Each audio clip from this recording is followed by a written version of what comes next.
Olá, alunos! Olá, turma! Sejam todos bem-vindos a mais uma aula de Educação Física. Eu sou o professor Paulo Ricardo, seu professor de Educação Física. Estarei junto com vocês nessa aula onde nós vamos aprender bastante. Vamos ver o que nós temos por conteúdo nesta aula.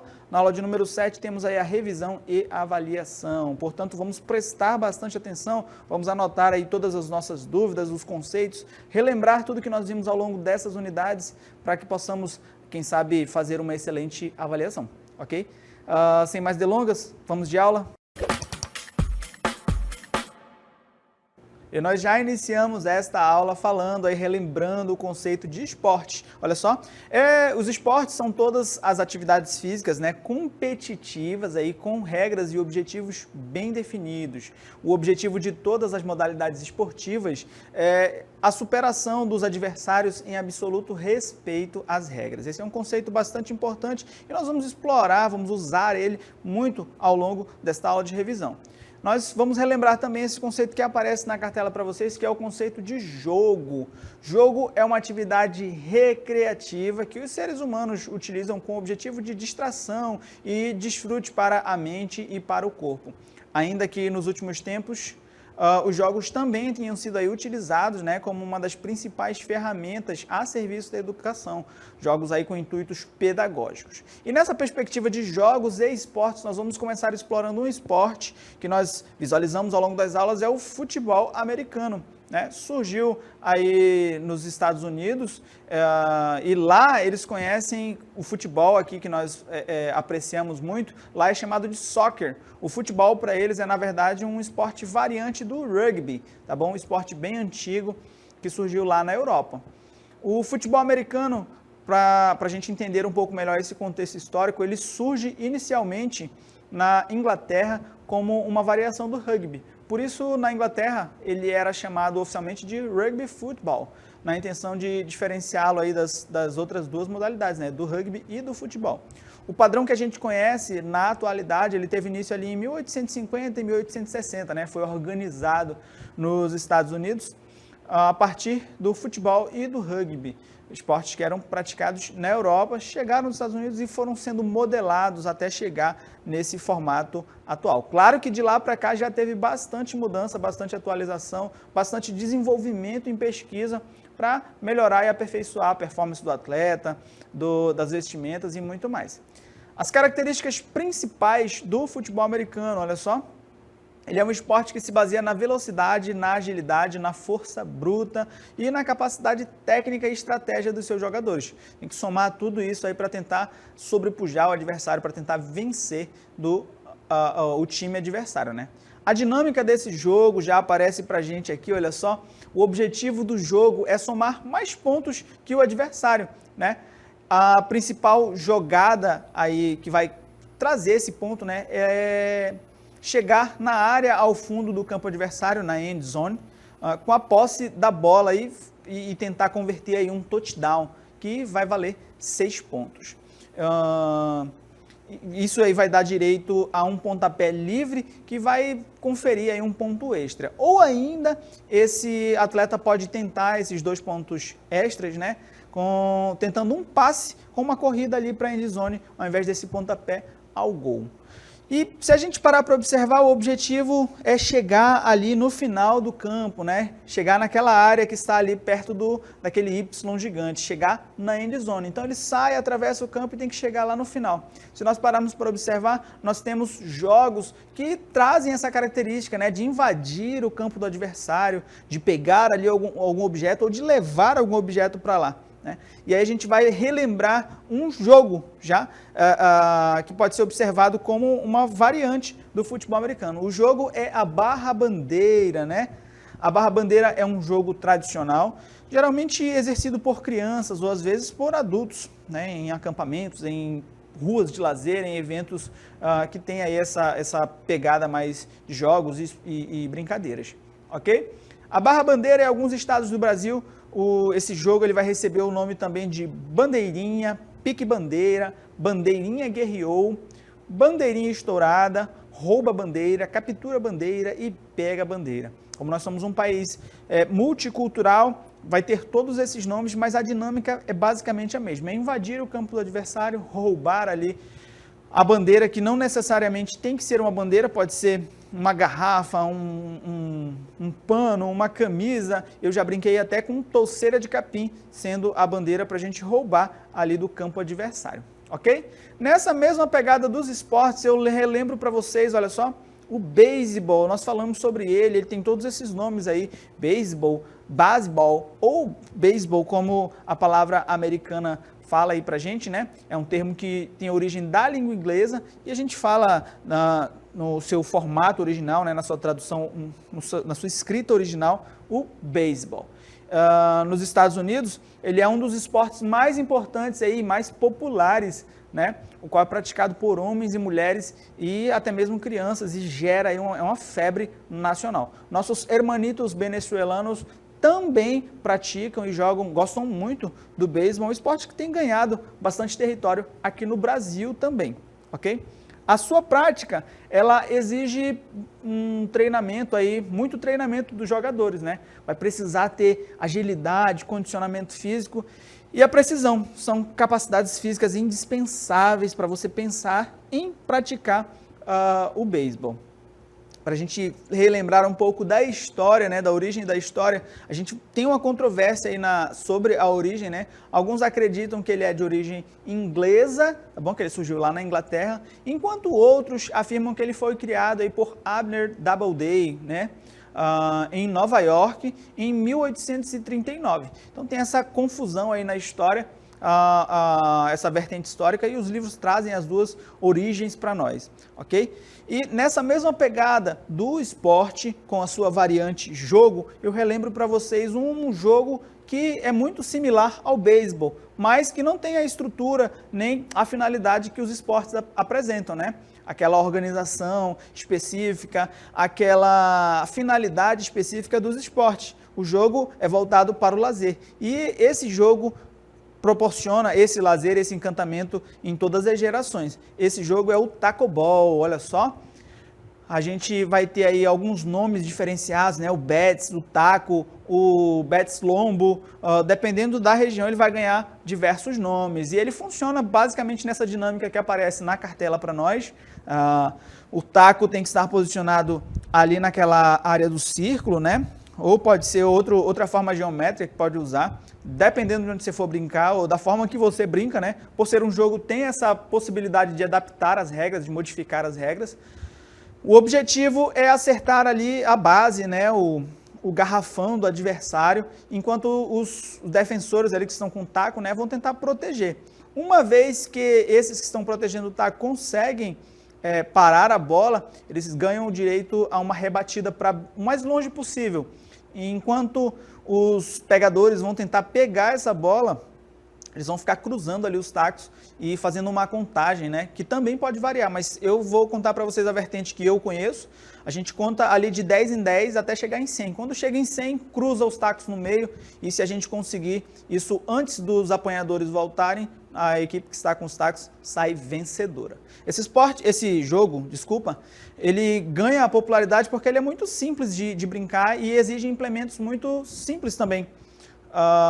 Diferentemente do beisebol, que tem os elementos muito específicos, né, como capacete, o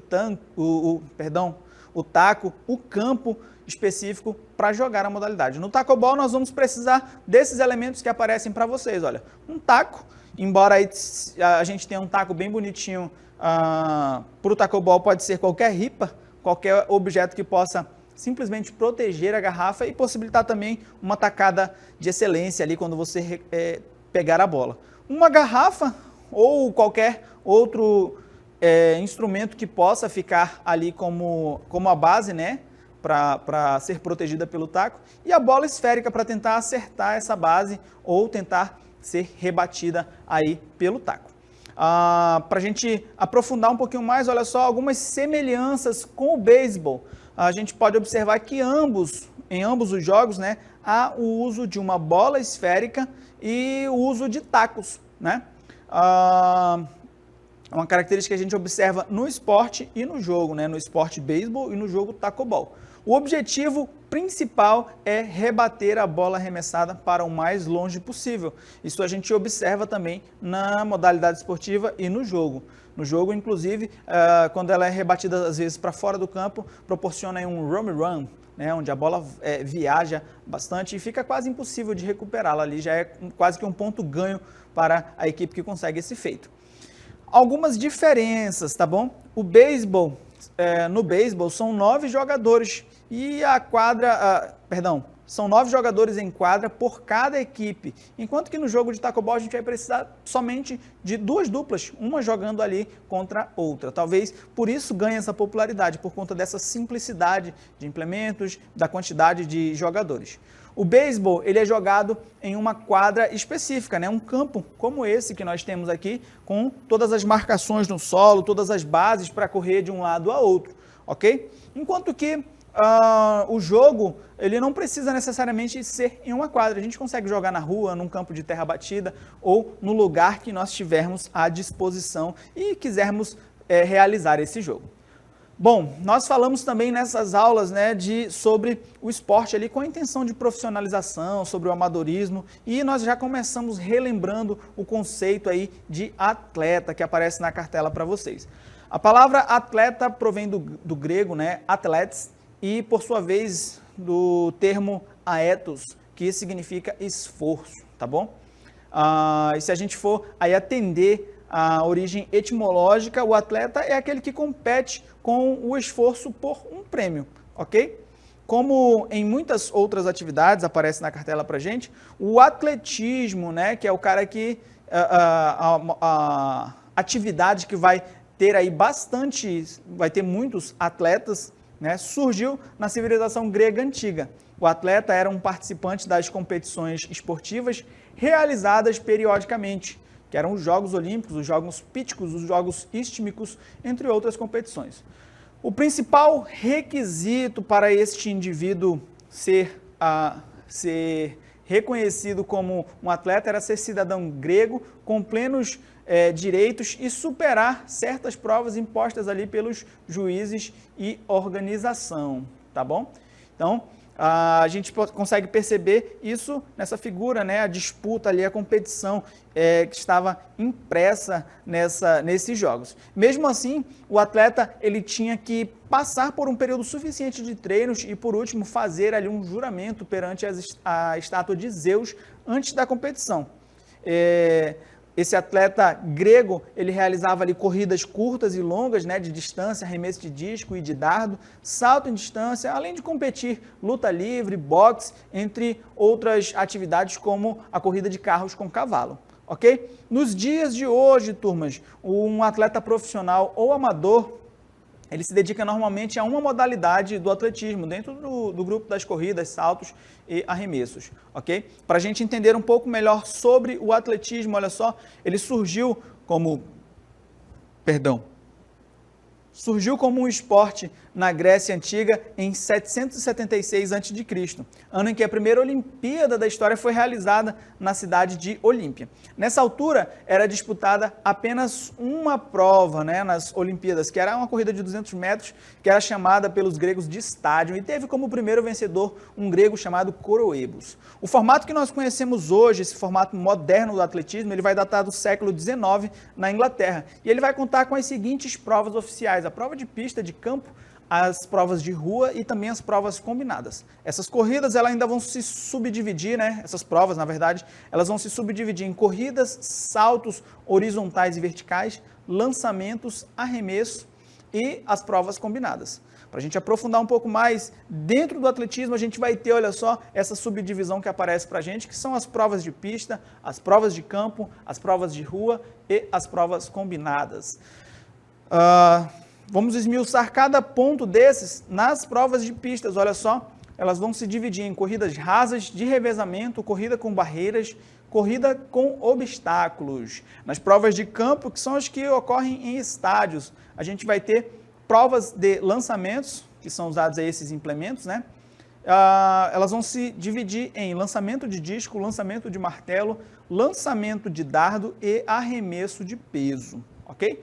Nós teremos também as provas de salto, que se dividirão em salto em altura, salto com vara, salto em distância e salto triplo. Nas provas de rua, a gente vai ter as provas aí que tem percurso, que vão se dividir em maratona e a marcha atlética. Nas provas combinadas, nós vamos ter o heptátulo, que são as provas femininas, que trarão as 7 provas, que são essas relacionadas aí abaixo. E para o masculino, nós teremos o decátulo, que vão trazer 10 provas, tá bom? São todas essas provas aí relacionadas também abaixo. Essas habilidades aí proporcionadas pelo atletismo nos ajudam em diversas modalidades, como no futebol de campo. Para a gente relembrar um pouquinho da história, ele vem aí de um jogo praticado lá na Itália, né, o Calcio, que tinha 27 jogadores. E nele era permitido qualquer tipo de agressão física para conseguir a bola, que era uma bola, e levar essa bola de couro até as traves localizadas aí no fundo do campo adversário. Foi na Inglaterra, em 1863, que o futebol realmente começou a ganhar forma e nós passamos a conhecê-lo como ele é hoje.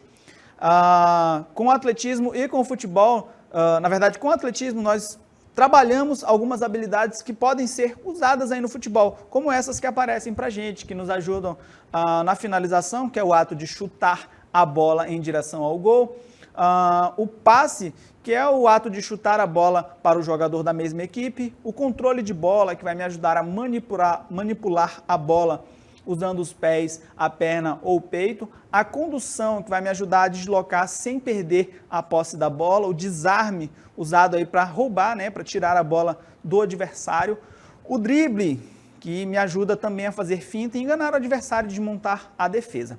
Dentro dessa perspectiva do esporte profissional e amador, nós falamos das corridas rústicas, tá bom?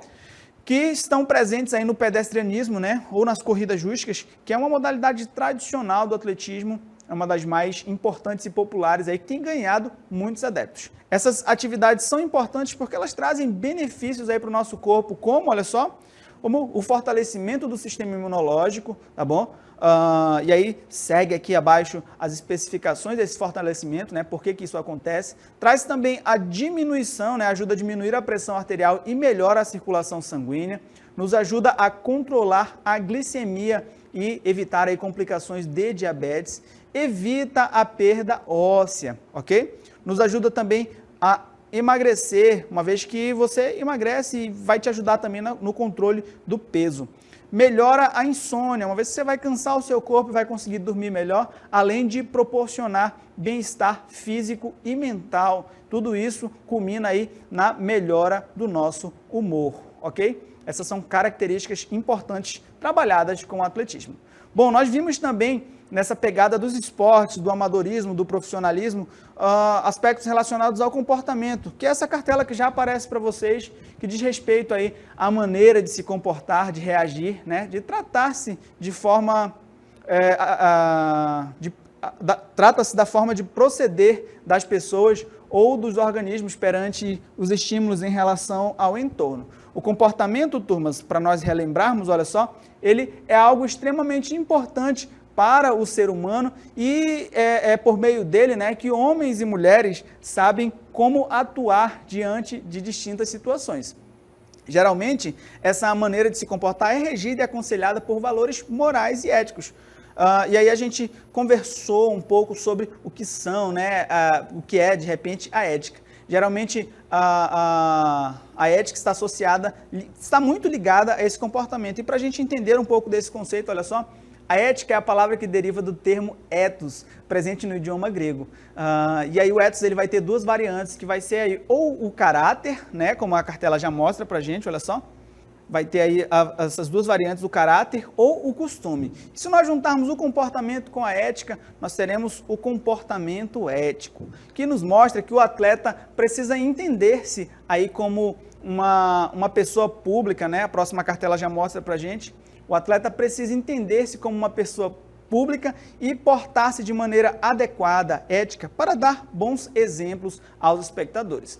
Nessa perspectiva, nós vimos que algumas atitudes precisam ser combatidas dentro e fora de campo, por isso nós precisamos lutar contra, olha só, contra o doping, que é o uso de substâncias ilegais que vão trazer aí alguma melhora no desempenho, mas que é ilegal fazer o uso delas, né? Precisamos lutar contra o preconceito, que é uma ação que precisa ser combatida, uma vez que esse conceito ou opinião previamente concebida, às vezes não é o reflexo da realidade.